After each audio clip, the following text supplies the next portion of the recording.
Añoranzas de electricistas, de Víctor Manuel Sánchez.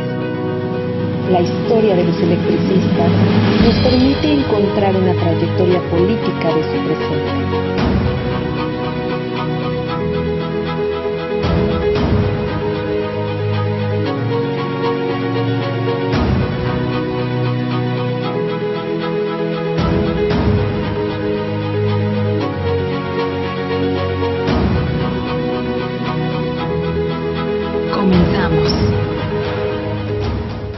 Bien, buenas tardes. Como otro lunes, estamos con ustedes por otra añoranza de electricistas. Desde el apoyo y con el apoyo de los compañeros de Radio ESME, estamos de nueva cuenta con ustedes.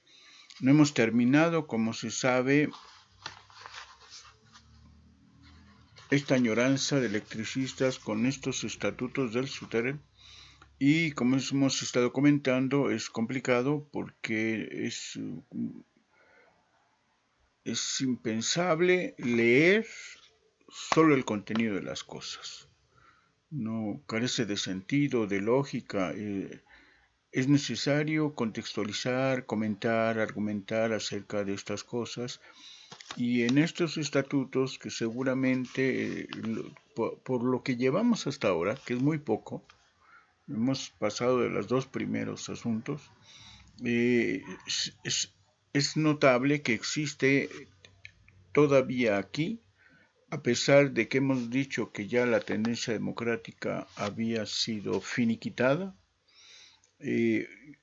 porque habían hecho una huelga y la huelga había sido derrotada legal y políticamente hablando.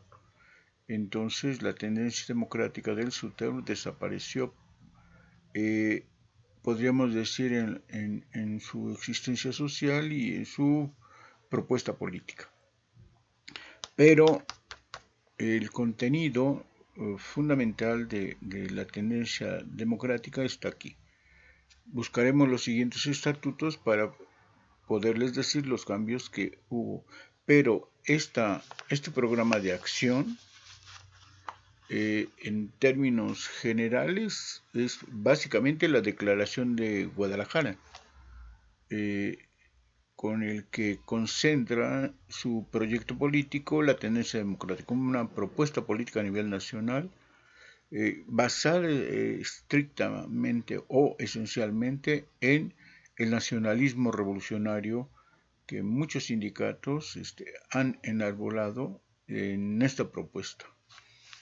Fundamentalmente, yo diría, basados en, no se puede criticar eso, en la Constitución Política de 1917. Cuando hemos hablado de Carranza y la Constitución que surge, hemos puntualizado las cosas. Pero bueno, este es lo dicho. Y en la Declaración de Principios, que hemos comentado que ha habido situaciones, argumentos, reuniones generales, congresos, organismos que es muy complicado aceptar, bueno, más bien estar en contra de postulados de lo que está aquí en este programa de acción, porque son, por supuesto, proyectos, propuestas que todos deseamos, especialmente los trabajadores. No podemos estar en contra de estas propuestas, pero el punto es que no hay una forma de avanzar, no se declara cada cuándo se avanza, no se evalúa el avance de este tipo de situaciones y eso es lo que decimos que hay que hacer. No, aquí no hay una propuesta de una evaluación. En los congresos no se va a hablar más de la declaración.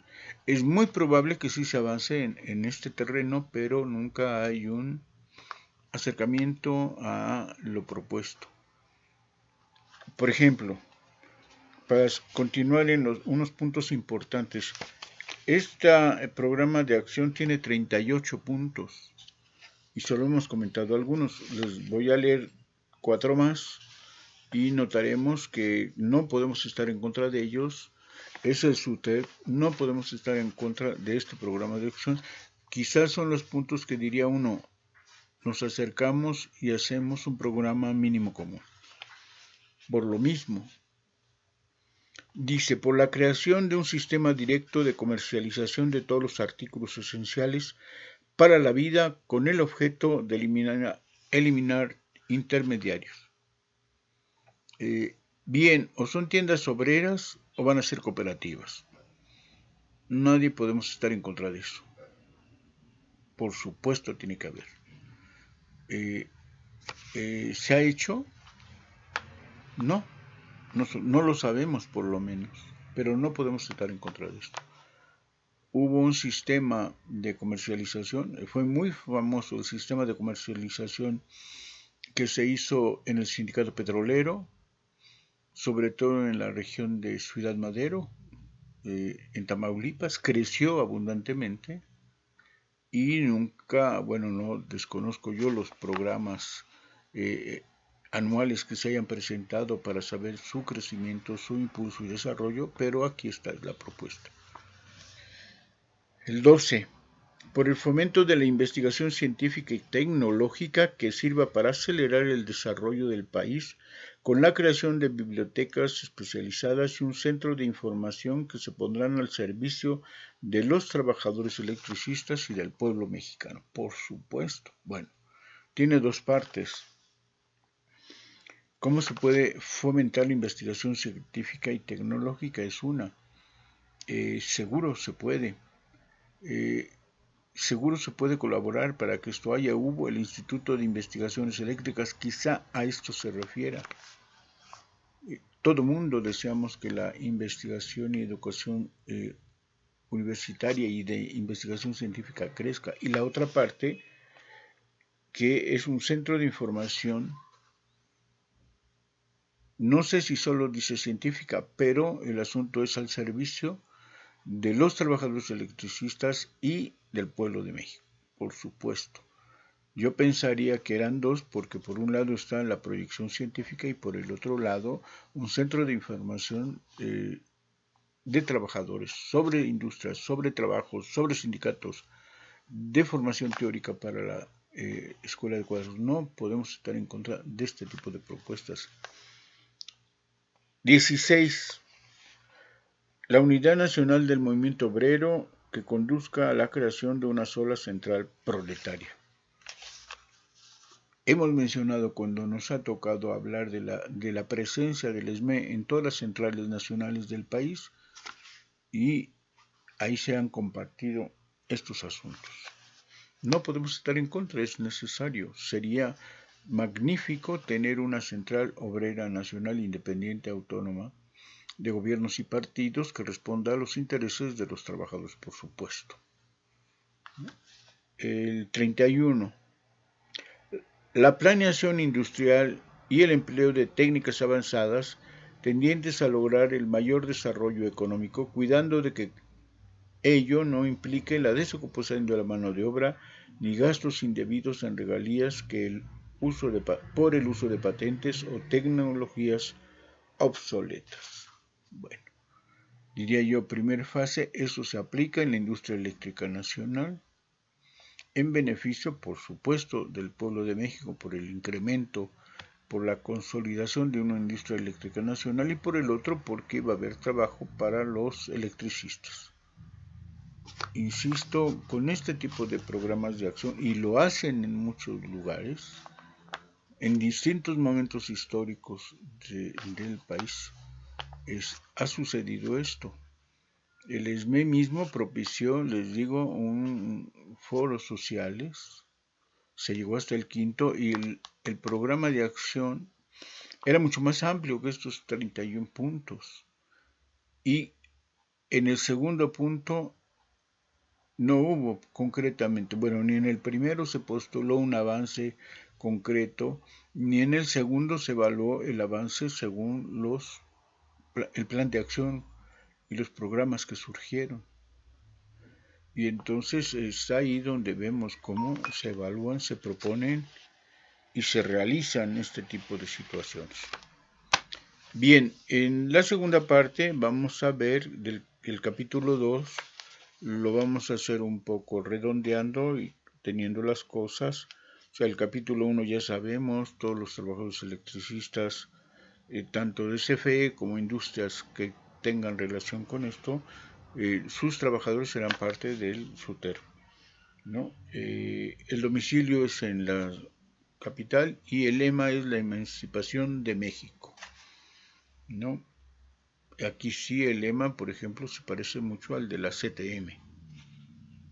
Veremos si adentro contiene esa afiliación a la CTM. En el capítulo 2 de su estructura, artículo 6, dice: las secciones del sindicato se formarán con 50 trabajadores de base como mínimo. Las delegaciones sindicales se constituirán con cualquier número inferior al establecido para las secciones, integrándose de esta forma de su cercanía geográfica y otras necesidades y organizaciones que representen. Obvio, el trabajador de base entra a una sección. Casi siempre las secciones son de más de 50 trabajadores, pero donde haya menos se hace delegación. Entonces es las secciones que van a constituir básicamente en todo el territorio al SUTER, y donde hay menos se crea una delegación, excepto en la Ciudad de México, donde hay mucho más y se podrían formar varias secciones sindicales. No los hubo. El comité ejecutivo del SUTER es quien controla o quien representa al centro, porque en oficinas centrales y varios lugares más hay trabajadores electricistas. Así es que eso se representa de esta manera. En ese sentido, por ejemplo, no son oficinas oficinas nacionales que están en Reforma. Ahora hay varias oficinas, creo que ahora son más conocidas las de Insurgentes y Reforma, con sus tubos rojos, son llamativos. Entonces habrá que ver en dónde hay más oficinas de Comisión Federal de Electricidad y cómo consideran aquellas secciones o lugares que han constituido históricamente una invasión a la zona de trabajo del SME o de Compañía de Luz. Lo eran, pues, una invasión. Es muy famosa la invasión declarada, amenazante, altanera, cínica, que se hizo en Los Reyes, Coyoacán, con la subestación tasqueña, en la calle de Pacífico, de Compañía de Luz, que da también a División del Norte. Entonces, de Pacífico a División del Norte hay una subestación. Y enfrente, cruzando la calle de Pacífico, se instaló otra por parte de CFE, sin sentido, solo para replicar, solo para invadir. Y por supuesto, cuando uno a simple vista compara todavía aún hoy, desconozco por desgracia si hoy del lado de Compañía de Luz sigue funcionando, supondría yo que no, que con extinción acabaron con ella, pero en sus momentos previos era la de Compañía de Luz y enfrente CFE. Era notable la modernización de toda la instalación, de los edificios, incluso las torres, frente a las de Compañía de Luz. ¿No? Por eso le llamo yo no solo es una invasión a la zona de trabajo y materia de trabajo de Compañía de Luz, sino el cinismo de crear con lo más moderno, con lo más tecnología más avanzada en CFE frente a la vieja y ausencia de inversión, y que sin embargo, sí podríamos decir, durante más de 50 años, en este caso de esta subestación, se había estado dando el servicio a la ciudad más grande del mundo. Pero bueno, ahí desconozco si en conjunto todas estas invasiones de trabajo que se dieron junto a oficinas nacionales coordinaban solo con una sección. Supongo que sí, porque la capital se considera el área del comité ejecutivo del SUTER, ¿no? Y aquí está el formato. Entonces, en general, el artículo 5, que es la estructura del sindicato, se apoya en la organización de sus miembros en secciones y delegaciones, formadas conforme a las unidades técnico-industriales y o administrativas en que presten sus servicios, medios de comunicación, entre estas, número de trabajadores en cada lugar y atendiendo a otras necesidades organizativas que se presenten. Se interpretará por unidad técnica industrial la zona o agencia de la que se dependa técnica, económica o administrativamente. Y aquí está la aclaración que les decía: los trabajadores de los departamentos de oficinas nacionales de Comisión Federal de Electricidad elegirán un delegado, fíjense, no es una sección, un delegado que durará en funciones el mismo tiempo que los funcionarios seccionales. Más adelante va a decir que el Comité Nacional del SUTER tiene un periodo sindical de 6 años y las secciones de 4, ¿no? Y que en términos de la propuesta histórica del ESME, este es un periodo de gestión demasiado amplio. Para estos años, lo más que creció en periodos de gestión sindical el ESME fue cuando el periodo de Rivera Rojas, y siempre había sido, bueno, en sus inicios siempre, acuérdense, en sus inicios fue cada 3 meses. Cada 3 meses se elegía el comité. Después pasó a un año, duró mucho tiempo con un año de elección de todo el comité.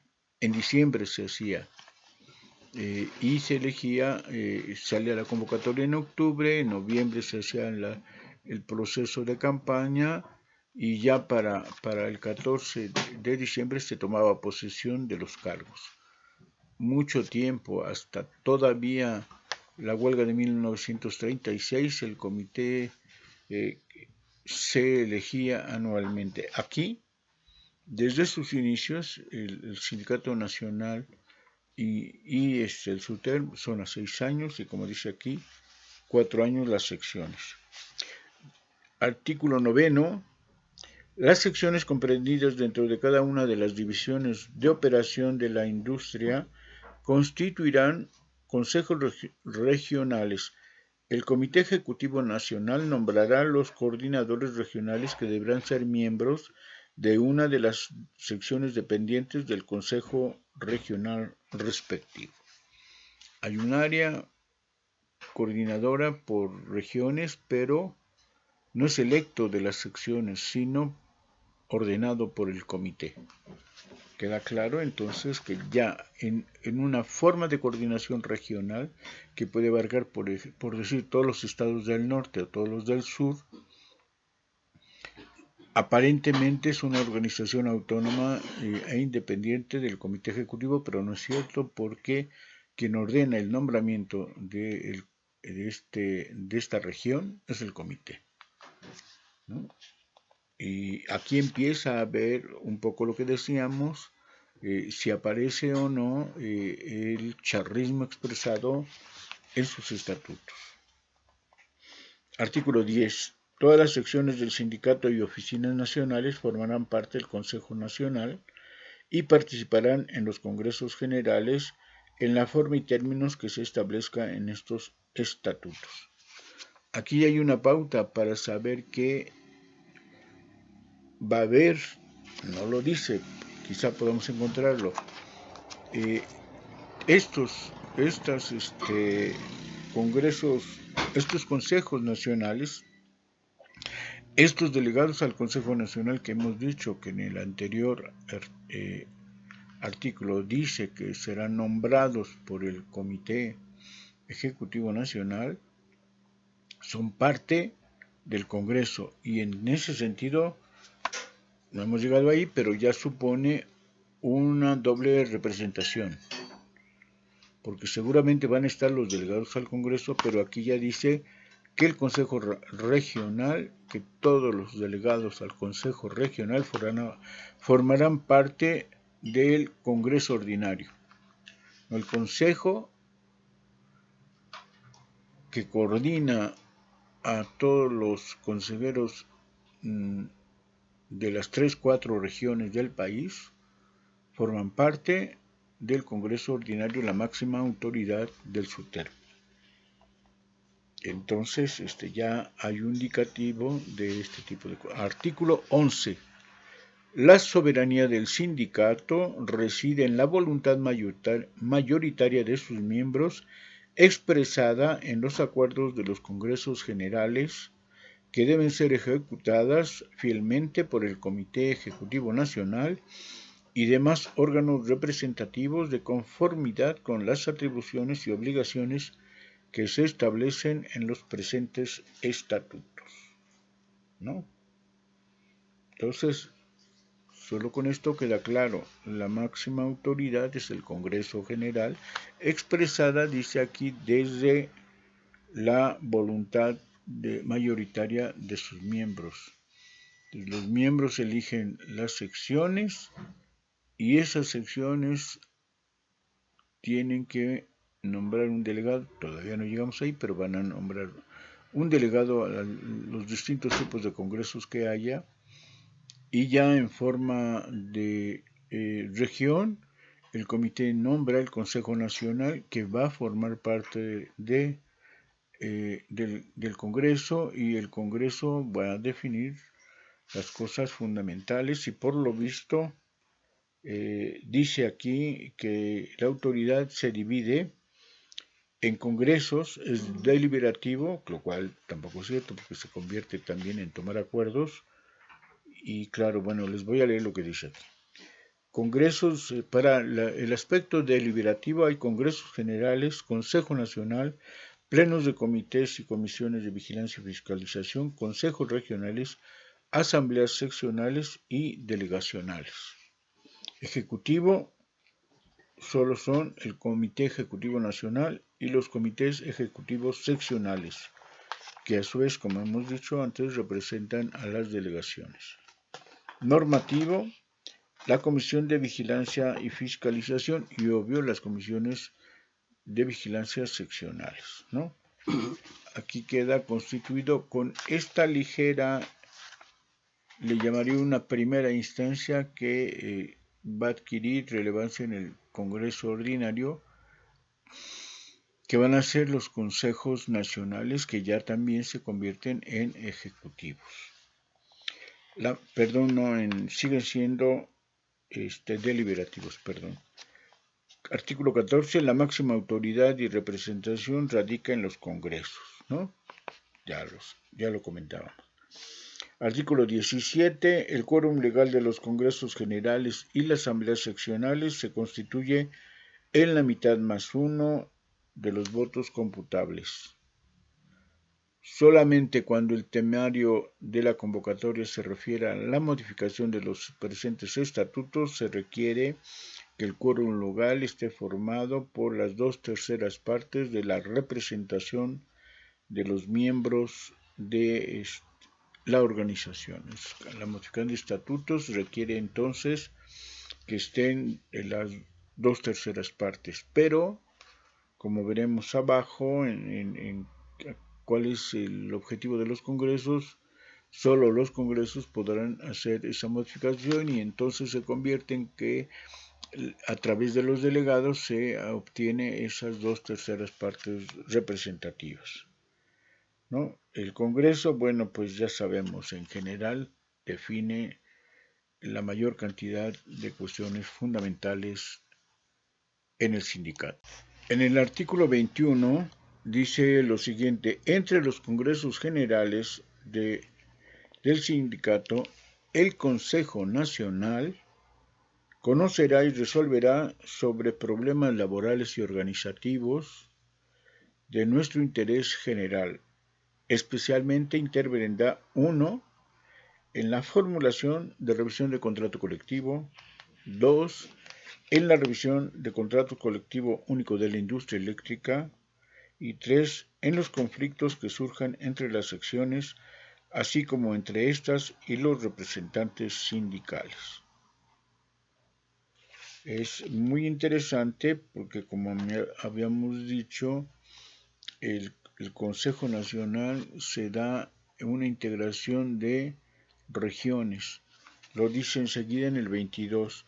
Los consejos regionales son organismos permanentes que se constituyen para coordinar las actividades de las secciones comprendidas dentro de las áreas de las divisiones de operación de la industria. Entonces, el Consejo Nacional adquiere su dimensión cuando los consejos regionales, o sea, hay consejos regionales y tienen una autonomía. Cuando de ahí surge representantes, o es probable, bueno, se los digo de una vez porque ya nos va a ocurrir evidentemente lo de siempre y no vamos a terminar, y dado que nos ha dedicado mucho tiempo a estos estatutos, pues lo vamos a cortar y en otra ocasión volveremos a tratar el tema. Bien, entonces, el Consejo Nacional, queda claro, va a ser la propuesta. Lo más importante de aquí es que es el organismo dedicado a la revisión de contrato y de proyectos de contrato colectivo de trabajo. Eso queda clarísimo. En las atribuciones del Congreso Ordinario no se indica. Es muy llamativo que en el Congreso no se indica que ese sea objeto del Congreso. El objeto sí es, por ejemplo, los estatutos, los conflictos, pero para nada de los 10 puntos que señalan los congresos no toca la revisión del contrato colectivo que le corresponde al Consejo Nacional. Es muy interesante que esto suceda así, ¿no? Crean un organismo especializado con esto. Y el Consejo Nacional, de una vez les adelanto por si no nos da tiempo, se constituye con dos representantes de las secciones, el secretario general seccional y el secretario de trabajo seccional, en automático. Esas dos representantes de las secciones forman, por un lado, el Consejo Regional y por el otro el Consejo Nacional, que, como dice aquí, es quien promueve, que ve, analiza y propone los nuevos contratos colectivos, las revisiones de los contratos colectivos. Es decir, el Congreso no, es muy probable que el Congreso apruebe, pero quien lo elabora no lo dice aquí, pero sí lo hace para que sepamos que uno de los, o quizá el único objetivo que tienen los consejos nacionales es la elaboración de los nuevos contratos colectivos para las revisiones, o señala que en algún momento están postulando que va a haber el contrato único de la industria eléctrica en su punto 2, ¿no? Seguramente por el ambiente que se está discutiendo por esas fechas, y que se está discutiendo mucho, ahora solo quedaba en el SME y con el SUTEP la propuesta de unificación de los sindicatos electricistas y, por tanto, la unificación de los contratos colectivos de trabajo. Y se crean estos. Es muy probable que haya sido como la respuesta al proceso que desde el SME en todos los años, en los 60 y ahora, se discutía y se proponía que las bases participaran, y en el caso del SME se creó una legislativa que, como ya habíamos dicho, había avanzado mucho en la propuesta de reforma de estatuto, de un estatuto nacional y de un contrato colectivo único que unificara la propuesta que siempre llamó al espíritu, a la, como se dice ahora, a la identidad de los electricistas o a la conciencia social de los mismos, era que se preservaran las mejores conquistas en aquel tiempo, en los 60, cuando había los 3 sindicatos y los 3 contratos, de las conquistas más amplias y más favorables de los 3 contratos para hacer un proyecto de contrato sólido enriquecedor, con muchas prestaciones y conquistas del conjunto de los tres sindicatos. El SME siempre estuvo propugnando por eso, no un promedio común, no un cociente determinado, sino lo mejor. Y en ese sentido se trabajaba. Muy probable que justo este Consejo Nacional se cree en respuesta de los procesos que se venían dando desde los 60 y los 70 en el SME. Artículo 26. Las siguientes disposiciones normarán la celebración de asambleas. Punto 1. El quórum legal para celebrar las asambleas generales se constituirá con la mitad más 1 de los integrantes de la sección de que se trate. Cuando no pueda celebrarse dos asambleas ordinarias consecutivas por falta de quórum, la siguiente asamblea tendrá el carácter de extraordinaria, se celebrará con el número de miembros que asista a la misma y sus acuerdos serán válidos, plenamente válidos. Una vez tomados los acuerdos por las asambleas generales, se entenderá que los miembros ausentes se suman a las votaciones mayoritarias. Si la celebración de una asamblea coincide con un día de fiesta, la asamblea se celebra el día inmediatamente posterior. Y bueno, este artículo 26 determina claramente lo que influye. Desconozco yo los estatutos que hubiera desde el Sindicato Federal hasta el Sindicato Nacional en el CFE, pero sí conozco los estatutos del STERP. Y en los estatutos del STERP esto sucede.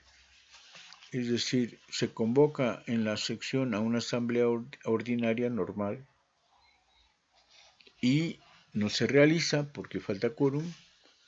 Se convoca de nueva cuenta a la asamblea ordinaria. En el caso del STERP era a la hora, es decir, se citaba a las 4, esperaban una hora, no había quórum, en automático a la hora era la segunda convocatoria a la asamblea ordinaria, se esperaba una hora y a la siguiente empezaba la asamblea extraordinaria, que como dice aquí, se toman los acuerdos, se suman si no llegan, bueno, son válidos para todos, es decir, si hay 20 y si hay 10, se convierte en asamblea extraordinaria legal y constituidamente por estatutos. Y los acuerdos de 20, de 50, de 30, si es una sección de 500, los acuerdos se aceptan, son legales, son legítimos, y dice, se suman los votos. Esto es lo que me llama la atención. No solo ya se constituye en un quiebre a la democracia representativa directa, sino que además dice se suman a las votaciones.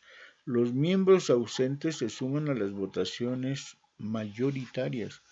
No dice se asumen los acuerdos por todos, sino que además se suman las votaciones. Claro, ya se nos acabó el tiempo de nueva cuenta. Esta es el artículo significativamente donde se consolida el charrismo. Es imposible no decirlo.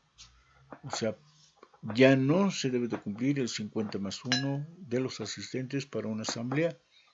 Se desecha y queda los que estén. Y bueno, se nos acabó el tiempo.